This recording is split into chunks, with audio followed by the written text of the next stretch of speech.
Overcoming Divisions in the Muslim Community by Jihad Zenith. Bismillah ar-Rahman ar-Rahim. Islam was revealed as a religion of unity, mercy, and guidance for all of humanity. At its heart, the faith binds believers under one God, one prophet, and one book. Yet from the earliest years after the Prophet Muhammad's peace be upon him passing, the Muslim community has struggled with division. The challenge before us is not only to acknowledge these differences, but to overcome them by confronting the seeds of fitna, discord, with firm leadership, education, and a renewed commitment to the essence of Islam. The First Fitna, a warning from history. The Prophet's death in 632 CE left a vacuum of leadership. Disagreement over succession ignited disputes that hardened into factions, culminating in the First Fitna, a period of civil war marked by the battles of Jamal and Siffin. These conflicts were not merely theological, they were political struggles that tore the community apart.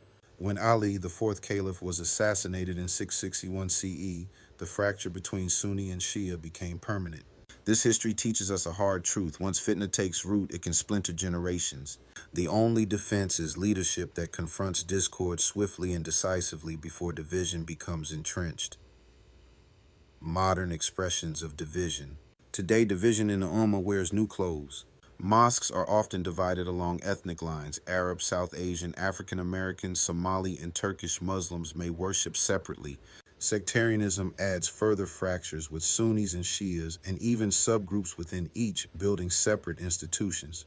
In the West, such disunity weakens the community's ability to confront Islamophobia, protect youth, and advance social justice. What should be one body is too often scattered limbs. The cost of disunity. The Prophet warned, "You will be divided into 73 sects, all in the fire except one, those who follow my Sunnah and the Sunnah of my companions." Tirmidhi 26:41. Division drains the Ummah of its strength, distracts believers from worship, and projects a distorted image of Islam to the world. Worse, it opens the door for extremists to exploit cracks, using faith as a weapon of politics rather than a path of mercy.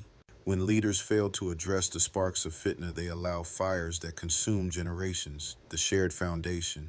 Despite differences, the foundation of Islam is unshakable. Sunnis and Shias alike proclaim the oneness of Allah, the prophethood of Muhammad, the divine authority of the Quran, and the obligations of prayer, fasting, charity, and pilgrimage. These shared pillars far outweigh disputes. The Ummah must remember that sectarian and ethnic identities are secondary.